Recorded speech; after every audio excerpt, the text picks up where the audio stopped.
성경 말씀은 사무엘하 1장 11절에서 16절 말씀입니다. 사무엘하 1장 11절에서 16절 제가 봉독해 드립니다. 이에 다윗이 자기 옷을 잡아 찢음에 함께 있는 모든 사람도 그리하고 사울과 그의 아들 요나단과 여호와의 백성과 이스라엘 족속이 칼의 죽음으로 말미암아 저녁 때까지 슬퍼하여 울며 금식하니라.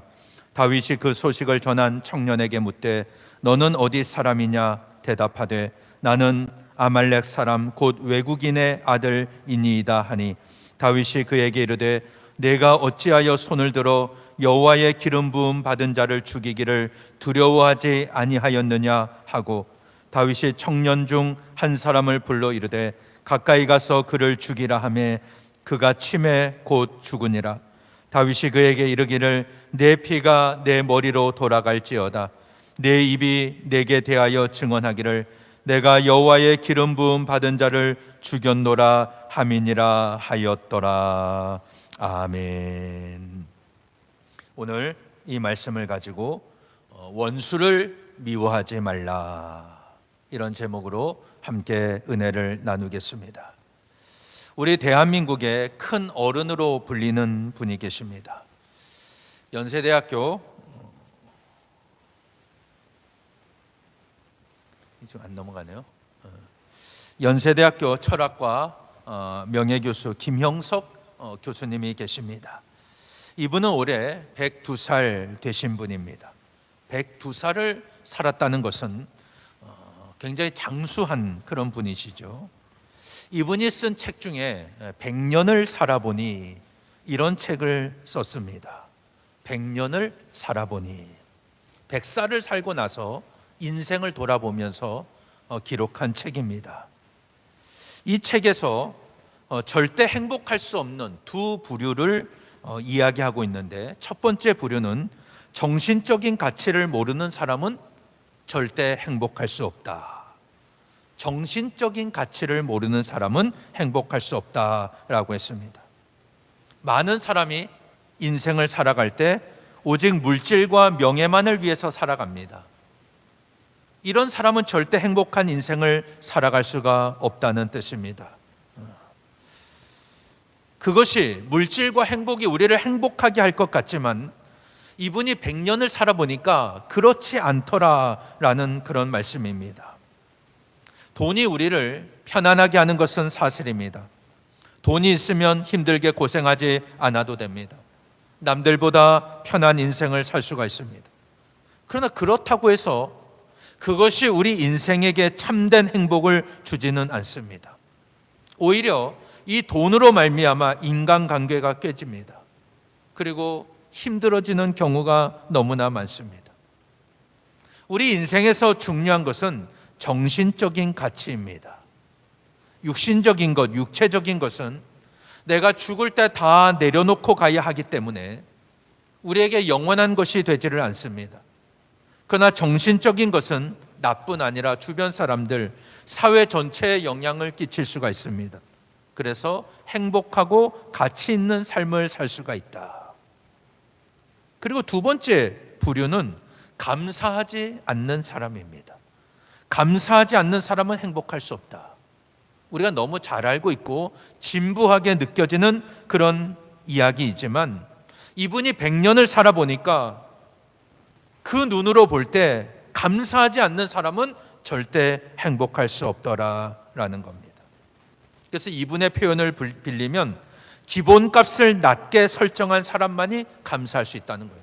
눈높이가 낮은 사람, 바라는 것이 많은 사람은 절대 감사할 수가 없습니다. 현재 삶에 감사할 수가 없는 겁니다.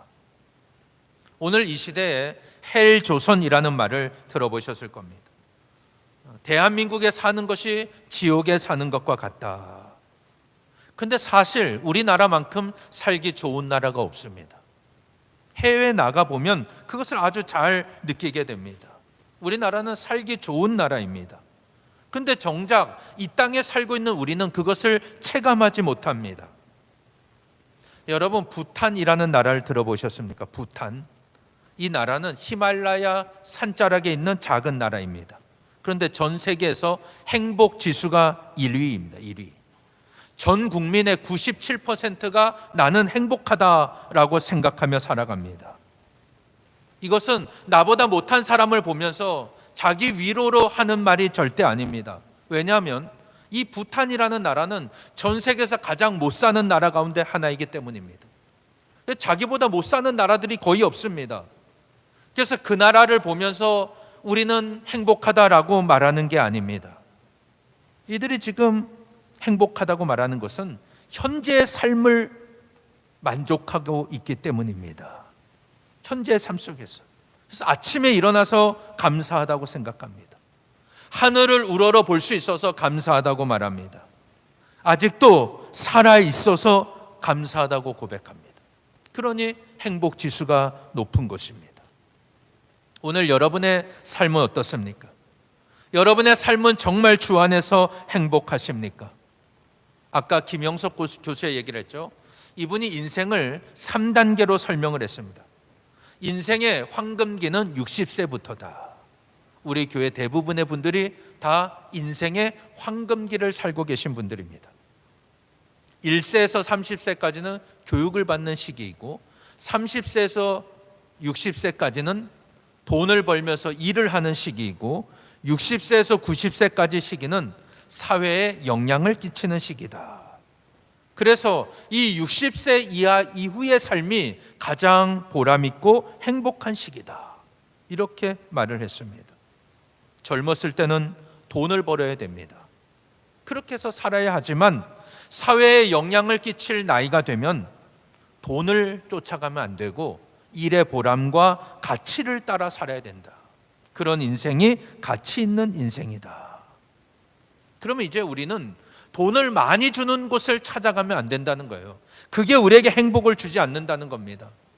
내가 지금 하고 있는 일이 보람 있고 가치가 있는 일을 할 때 그것이 나에게 행복을 주게 되고 오히려 그렇게 살기 시작하니까 돈도 따라오더라. 이렇게 말을 했습니다.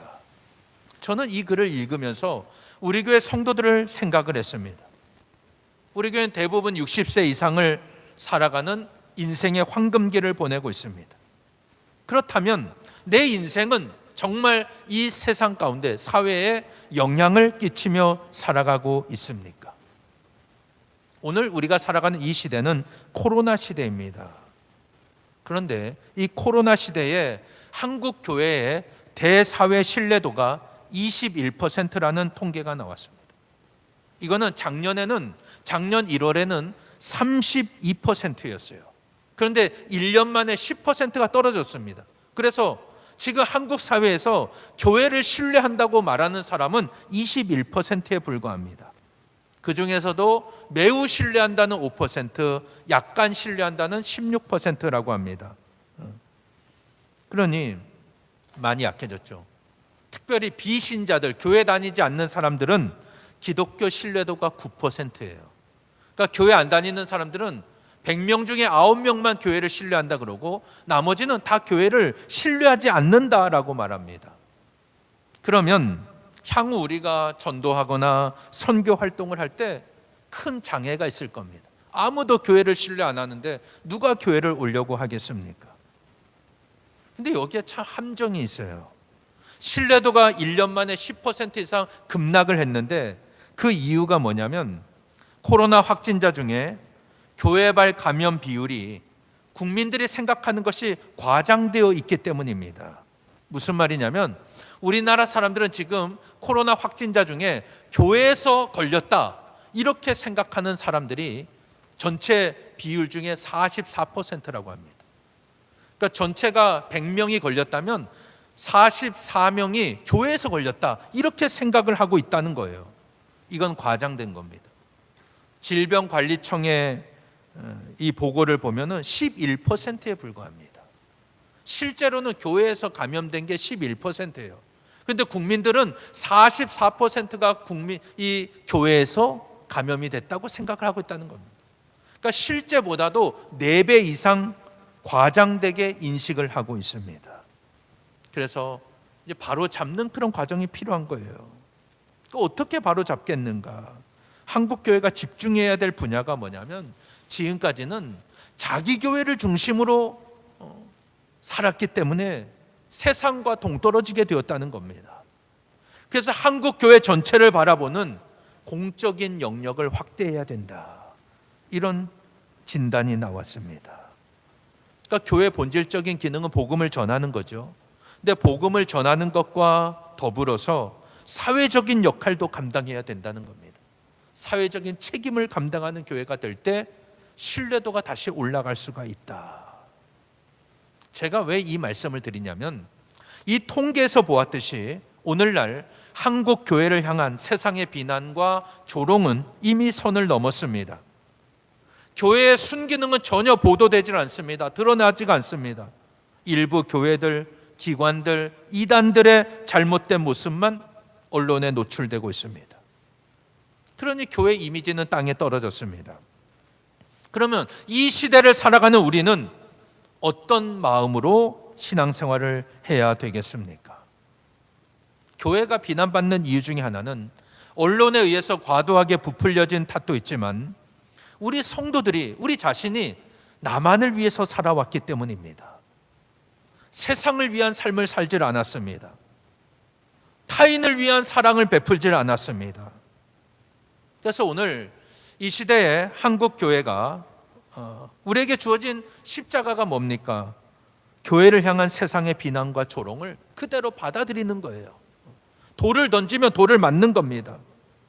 우리의 잘못은 11%고 나머지는 과장됐습니다. 아무리 홍보해도 광고해도 세상은 돌아서질 않습니다. 이미지만 더 나빠질 뿐입니다. 교회를 향해, 성도를 향해 돌을 던지면 지금은 맞아야 됩니다. 성도의 능력은 거룩함에서 나오기 때문입니다. 우리가 세상을 향해 똑같이 돌을 들고 던진다? 하나님의 방법이 아닙니다.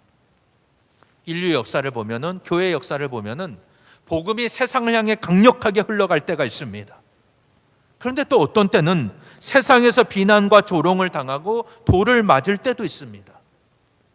고난의 때에는 고난을 피해서는 안 됩니다. 순교의 때에는 순교의 피를 흘려야 됩니다. 지금은 우리가 세상을 미워해야 할 때가 아니라 우리의 사명을 온전히 감당하지 못함으로 인해서 세상으로부터 동떨어진 것을 회개하며 하나님 앞에서 울어야 할 때입니다. 그게 우리의 신앙입니다. 지금의 평가가 불합리하다고, 억울하다고 세상을 미워해서는 안 됩니다. 오늘 내 신앙의 자리를 잘 지키고 묵묵하게 믿음의 길을 걸어가는 것, 이것이 하나님께서 원하시는 것입니다. 내가 원수를 사랑할 수 없다면 적어도 원수를 미워해서는 안 됩니다. 우리가 지난 시간까지 사무엘상의 말씀을 함께 나누었습니다. 이 사무엘 선지자는 사사시대와 왕정시대를 연결하는 역할을 했습니다. 사울이 이스라엘의 초대 왕이 됐을 때 그 사울 왕은 자신의 뜻을 더 앞세우는 사람이었습니다. 하나님의 말씀보다도 자기의 왕권을 더 중요하게 여깁니다. 결국 하나님의 버림을 받고 말았습니다. 다윗은 어렸을 때 기름 부음을 받았지만 계속 사울 왕에게 쫓기는 신세였습니다. 그러나 사울 왕과 그 아들, 세 아들이 블레셋과의 전투에서 다 죽고 말았습니다. 사울의 죽음으로 사무엘상이 끝납니다. 사무엘하는 다윗이 왕이 되면서 흥왕하는 이야기가 나오고 후반부에는 다윗 집안의 침체하고 불행한 이야기가 기록되어 있습니다. 특별히 오늘 1장에는 오늘 본문은 사울 왕이 죽은 뒤에 다윗이 슬퍼하는 내용이 나옵니다. 그리고 사울과 요나단을 위해서 조가를 부르는 내용이 기록되어 있습니다. 블레셋과의 전투에서 이스라엘이 집니다. 사울 왕은 죽었습니다. 이때 전쟁에 나갔다가 블레셋 방백들의 반대로 집에 돌아온, 시글락에 돌아온 다윗은 아말렉이 침략해 와서 그 재산을 다 빼앗아가고 집은 불태우고 사람들은 다 잡아갔죠. 그런데 다윗이 여호와를 인하여 힘을 얻었습니다. 하나님께 기도하고 추격해서 모든 사람들 다 되찾아옵니다. 잃어버린 것도 다 되찾고 오히려 더 많은 것을 얻어서 돌아왔습니다. 그리고 3일째 되던 날에 한 사람이 다윗을 찾아옵니다. 다윗이 물어요. 네가 어디서 왔느냐? 이스라엘 군 진지에서 도망쳐 왔다고 대답합니다. 전쟁의 결과가 어떻게 됐느냐? 어서 말하라 라고 물으니까 우리 군대는 패하여 도주하다가 많은 병사가 죽고 사울과 그의 아들 요나단도 죽었습니다. 이렇게 말을 합니다. 다윗이 말해요. 그들이 죽은 걸 네가 어떻게 아느냐? 내가 우연히 길보아 산에 올라갔다가 사울 왕이 자기 창에 기대고 서 있는 것을 보았습니다. 저에게 오라고 해서 갔더니 내가 누구냐 묻기에 아말렉 사람입니다 라고 대답하자 내게 와서 나를 죽여라. 내가 아직 목숨이 붙어 있어 고통스럽구나. 나를 죽여라 라고 말을 하기에 더 이상 살 수 없을 것 같아서 사울 왕을 죽인 후 왕관을 벗기고 그의 팔찌를 가지고 여기 가지고 왔습니다. 이렇게 말을 하는 겁니다. 다윗은 그 소식을 듣고 그 부하들과 함께 자기 옷을 찢으면서 울었습니다. 사울과 요나단, 다윗 그리고 이스라엘 백성들, 이 사람들이 죽은 것이 다윗은 너무 마음이 아팠습니다. 해가 질 때까지 금식을 합니다. 그리고 나서 이 청년에게 물어요. 너는 어디 사람이냐? 저는 이스라엘 땅에 이주에서 온 아말렉 사람입니다. 다윗이 말합니다. 내가 어떻게 하나님이 세우신 왕을 죽이면서 두려워하지 않았느냐? 그러면서 그 부하에게 이 자를 쳐라. 그래서 그를 쳐서 죽입니다. 내 피가 내 머리로 돌아가는 것이다. 이것은 내가 스스로 하나님이 세우신 왕을 죽였다고 증언했기 때문이다. 그러면서 그는 죽고 맙니다. 다윗은 사울과 요나단을 위해서 조가를 지어 부르게 합니다. 그리고 그것을 유다 백성들에게 가르쳐 부르게 했습니다. 오늘 이 1장의 내용을 보면은 다윗이 확실히 큰 사람인 것을 알 수가 있습니다. 지금까지 그는 사울 왕 때문에 엄청난 고통을 겪은 사람입니다. 사울은 다윗을 죽이려고 창을 2번이나 던진 사람이에요. 그리고 군대를 동원해서 다윗이 있다는 정보만 들리면 샅샅이 뒤지고 다녔습니다. 그러나 하나님은 그를 지켜주셨습니다. 오히려 다윗은 사울을 2번이나 죽일 기회가 있었지만 죽이질 않았습니다. 엔게디 굴에서는 그의 겉옷만 살짝 베었죠. 그걸로도 마음이 찔려 있습니다. 하길라 산에서는 잠자고 있는 사울 왕 옆에 있던 창과 물병만 가지고 왔습니다. 그때 다윗의 부하들이 말하죠. 여호와께서 원수들을 다윗의 손에 넘겨주신다고 했는데 바로 오늘이 그날입니다. 말씀만 하시면 제가 한 번에 죽이겠습니다. 그런데 다윗이 말합니다. 여호와께서 기름 부은 자를 치는 것은 그 사람의 손에 죄가 없겠느냐? 하나님의 뜻이 아니다 하면서 그를 살려주었습니다. 하나님이 기름 부은 자에 대한 심판, 판단 하나님께 맡긴 겁니다. 그런데 이제 그 사울이 죽은 거예요. 다윗의 손에 죽은 게 아니라 블레셋의 손에 의해 죽었습니다. 지금까지 자기를 너무나 힘들게 하던 그 사울 왕이 죽었습니다. 여러분은 이럴 때 어떤 생각이 드십니까? 많은 사람들은 원수가 죽었거나 망했다는 소식을 들으면 기뻐합니다. 기뻐해요. 제가 한번 말씀드렸죠. 어떤 학부모가 있었는데 아들이 대학에 떨어졌어요. 너무 가슴이 아파서 막 머리를 싸매고 누워 있는데 갑자기 일어났어요. 왜 일어난지 아세요? 옆집 애도 떨어졌대요. 그 말 듣고 힘을 냈대요. 남이 안 되는 건 너무 좋은 거예요. 그게 우리의 마음입니다. 원수가 죽었다, 망했다, 그런 소식을 들으면 기뻐하는 겁니다. 더 이상 쫓겨다니지 않아도 됩니다. 이제는 고생 끝, 행복 시작이다 라고 생각합니다. 그런데 다윗은 그렇지 않았습니다. 사울 왕이 죽었다는 소식을 들었을 때 그는 진심으로 슬퍼합니다. 이 소식을 전해준 아말렉 청년은 그래도 내가 사울 왕을 죽이고 이 왕관과 팔찌를 가지고 가면 다윗은 나에게 큰 상을 줄 거야, 이런 생각을 하고 갔습니다. 그런데 다윗은 그 소식을 듣는 순간 자기 옷을 찢으며 금식하면서 울었습니다. 다윗의 모습은 우리 그리스도인들이 원수가 망했을 때 어떤 태도를 가져야 되는가, 이것을 보여줍니다. 자기를 그렇게 힘들게 하던 원수가 죽었습니다. 더 이상 괴롭힐 사람이 없습니다. 그런데도 다윗은 매우 슬퍼하며 울면서 금식했습니다. 여기에 다윗의 영성이 담겨 있는 겁니다. 잠언 17장 5절에 보면 이런 말씀이 있습니다. 사람의 재앙을 기뻐하는 자는 형벌을 면하지 못하느니라.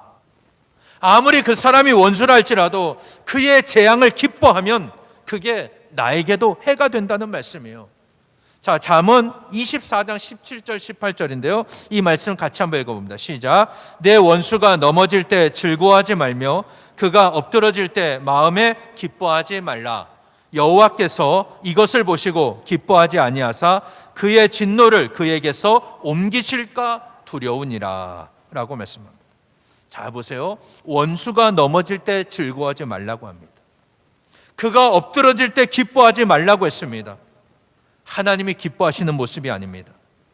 원수가 망하는 것을 즐거워하고 기뻐하면 하나님의 진노가 그 원수에게서 누구에게로? 나에게로 옮겨질 수 있다는 거예요. 굉장히 무서운 말씀입니다. 여러분, 원수가 누구입니까? 나를 괴롭히는 사람이에요. 나를 대적하는 사람입니다. 그가 넘어지고 쓰러지면 얼마나 기쁩니까? 얼마나 즐겁습니까? 그러나 하나님은 그렇게 말씀하시질 않습니다. 로마서 12장 19절 20절 제가 읽어드립니다. 내 사랑하는 자들아, 너희가 친히 원수를 갚지 말고 하나님의 진노하심에 맡기라. 기록되었으되 원수 갚는 것이 내게 있으니 내가 갚으리라고 주께서 말씀하시느니라. 내 원수가 줄이거든 먹이고 목마르거든 마시게 하라. 그리함으로 네가 숯불을 그 머리에 쌓아 놓으리라 라고 말씀합니다. 자, 신약과 구약에서 한결같이 말씀하는 게 뭡니까? 원수를 미워하지 말라는 것입니다. 원수 갚는 것은 하나님께 맡기라고 말씀합니다. 오히려 원수가 줄이면 먹을 것을 주어라. 원수가 목마르면 마실 것을 주어라 라고 말씀하십니다. 원수 갚는 것은 나에게 있다. 내가 갚겠다 라고 하나님은 말씀하셨습니다. 그런데 우리는 실제 그렇게 살질 않습니다. 원수가 넘어지면 즐거워합니다. 원수가 엎드러지면 기뻐합니다. 그리고 우리가 생각할 때, 야, 이건 정의야. 정의가 이루어졌다. 이렇게 생각합니다. 근데 사실 정의가 아닙니다. 내가 생각할 땐 그게 공평하고 정의로운 것 같지만 이것을 판단하실 수 있는 분은 오직 하나님이십니다. 원수에 대한 판단은 하나님께 맡겨야 합니다. 이 원수 갚는 건 내 영역이 아닙니다. 그리고 하나님의 심판으로 그 원수가 죽었어요. 그 원수가 망했습니다. 그것도 기뻐해서는 안 된다는 거예요. 다윗이 어떻게 합니까? 사울과 요나단이 죽은 것을 슬퍼하고 조가를 지어서 부릅니다. 그건 원래 노래 부르는 사람이 시인이지 않습니까? 조가를 불러서 부릅니다. 그리고 유다 백성들에게 가르쳐 지키게 합니다. 부르게 하는 겁니다. 이것은 그가 진심으로 사울과 요나단의 죽음을 슬퍼했다는 겁니다. 자기를 괴롭힌 사람이에요. 자기를 죽이려고 쫓아다닌 사람입니다. 그런데 그는 하나님이 기름 부어 세우신 왕이었습니다. 하나님의 주권을 인정하는 것이죠. 그리고 그의 죽음도 기뻐하지 않았습니다. 이 19절 이하에 보면은 조가의 내용이 나옵니다. 다윗이 사울을 어떻게 여기냐면 이스라엘의 영광으로 여깁니다. 용사로 여깁니다. 19절 한번 보세요. 이스라엘아, 내 영광이 산 위에서 죽임을 당하였도다. 오호라, 두 용사가 넘어졌도다. 이스라엘의 영광이라고 말합니다. 자기 원수인데 우리나라의 영광이다. 이스라엘의 영광이다. 그는 용사다. 20절에서는 블레셋 사람들이 사울과 요나단의 죽음을 보고 개가를 부를까 염려된다는, 그들이 부르는 노래가 정말 가슴 아프다는 겁니다. 그러니까 다윗은 진정으로 하나님의 나라와 백성을 생각하는 사람이었습니다. 26절에서는 요나단과의 사랑이 여인과의 사랑보다 더하다고 그렇게 노래를 부릅니다. 그러니까 진심으로 요나단을 사랑한 겁니다. 그래서 이 조가에 보면은 두 용사가 엎드러졌다, 이런 표현이 19절, 25절, 27절에 나와요. 계속해서 이 내용이 나옵니다. 그러니까 그만큼 사랑했고 진심으로 사랑했음을 보여줍니다. 이 조가를 쭉 보면 그 마음속에 원한이 전혀 없어요. 미움의 마음이 없습니다. 두 사람의 죽음을 슬퍼합니다. 사울은 용사였는데 그가 죽은 것이 우리 이스라엘의 얼마나 큰 손해인가, 이걸 안타까워하는 겁니다. 이게 바로 하나님을 사랑하는 사람의 마음입니다. 자기를 사랑하는 사람, 그리고 자기의 명예와 지위만을 생각하는 사람은 절대 이런 마음을 가지지를 못합니다. 다윗의 귀한 점은 바로 이것입니다. 자신을 생각하지 않습니다. 먼저 남을 생각합니다. 하나님을 생각합니다. 하나님의 편에서 판단하는 것입니다. 이들과 함께 하나님의 나라를 세웠으면 얼마나 좋았을까. 그들은 정말 용사였는데, 하나님 나라의 일꾼이었는데 이들이 죽었구나. 이걸 슬퍼하는 겁니다. 사랑하는 여러분, 오늘 여러분의 삶은 어떻습니까? 60세가 넘은 분들은 인생을 보람있고 가치 있는 삶을 살아야 된다고 그랬어요. 오늘 여러분의 삶은 보람이 있습니까? 내 인생은 가치 있는 삶을 살아가고 있습니까? 물질적인 것보다는 정신적인 것에 더 집중해야 됩니다. 그래야 가치 있는 인생이 되는데, 성도의 능력은 세상을 향해 돌을 던지는 것이 아니라 거룩함으로 나에게 주어진 십자가를 지는 것입니다. 세상이 우리를 비난해도, 나를 조롱해도 세상을 미워하지 않는 거예요. 다윗이 사울을 끝까지 사랑했듯이, 요나단을 끝까지 사랑했듯이, 그게 우리의 마음이어야 한다는 것입니다. 다윗은 사울 왕으로 많은 고통을, 어려움을 겪었습니다. 그러나 그의 죽음을 진심으로 슬퍼합니다. 그를 위해 조가를 지어 부릅니다. 유다 백성들에게 가르칩니다. 부르게 합니다. 여기에 다윗의 영성이 있는 겁니다. 원수가 망하는 것, 죽는 것을 기뻐하는 사람, 즐거워하는 사람, 하나님의 진노가 그에게서 나에게로 옮겨질 수 있습니다. 굉장히 무서운 말씀이죠. 원수 갚는 것은 하나님의 영역입니다. 오늘 여러분을 힘들게 하는 사람이 누굽니까? 내가 아무개만 생각하면 너무 힘이 들어요. 너무 가슴이 아픕니다. 오늘 나를 괴롭히는 사람, 나를 대적하는 사람입니다. 나를 손해를 끼친 사람입니다. 육신의 생각으로는 그 사람이 좀 망했으면 좋겠다. 이게 우리의 기쁨이고 즐거움입니다. 그러나 하나님은 우리가 그들을 섬기기를 원하십니다. 오늘 교회가 비난받는 이유 중에 하나는 희생적인 삶을 살지 않기 때문입니다. 내가 손해보려고 하지 않는 거예요. 타인을 섬기는 사랑을 베풀지 않기 때문입니다. 아무리 내가 불합리하고 억울해도 세상과 원수를 미워해서는 안 됩니다. 미워해서는 안 돼요. 지금 나를 불행하게 한 사람, 내가 아무개를 생각하면 불편한 사람이 떠오른다. 그 사람을 용서할 수 있는 마음을 달라고 기도하십시오. 그리고 내 손을 먼저 내미시길 바랍니다. 그럴 때 성도의 거룩함이 회복되는 거예요. 다윗의 영성이 우리에게 들어오는 겁니다. 그렇게 세상을 살아가야 세상 가운데서 다시 영향력이 회복되는 거예요. 하나님의 사람이 다르다는 것을 그들이 깨닫게 되는 것입니다. 오늘 나를 힘들게 했던 사람, 나를 비난하고 조롱했던 사람에게 하나님의 심판이 임했다. 그거를 여러분 기뻐하거나 즐거워해서는 안 됩니다. 우리가 다윗처럼 진심으로 슬퍼하고 안타까워할 때 하나님은 우리를 다윗과 같이 존귀한 하나님의 백성으로 사용하실 줄 믿습니다. 여러분 예수님을 보세요. 자신을 향해서 조롱하고 십자가에 못 박는 자들을 위해서 기도하시질 않습니까? 스데반도 자신에게 돌을 던지는 자들을 위해서 기도했습니다. 오늘 우리가 주님의 십자가를 지고 주님을 따라간다고 한다면 적어도 예수님과 같은 마음이어야 돼요. 스데반과 같은 마음을 품어야 됩니다. 이게 바로 우리의 영성이에요. 우리의 거룩함입니다. 우리는 세상과 달라야 됩니다. 세상이 돌을 던진다고 똑같이 돌을 던지면 안 됩니다. 그러면 더 나빠집니다. 더 멀어집니다. 세상이 돌을 던지면 그냥 맞아야 됩니다. 어떤 변명도 해서는 안 됩니다. 오히려 내가 하나님 말씀대로 살지 못했음을 하나님 앞에 철저하게 회개하면서 돌이켜야 됩니다. 그럴 때 하나님은 우리를 회복시키시고 우리를 더 존귀하게 사용하실 줄 믿습니다. 우리 모두 원수를 미워하지 않고 그들을 위해서 기도하며 그들을 섬기는 신앙이 되어서 세상 가운데서 하나님의 영광을 회복하는 그런 복된 교회와 성도들 되시기를 예수님 이름으로 간절히 축원합니다. 기도하시겠습니다. 전능하신 하나님, 감사를 드립니다. 오늘 우리를 주님의 전으로 불러주시고 원수를 미워하지 말라는 주님의 말씀을 듣게 하시니 감사합니다.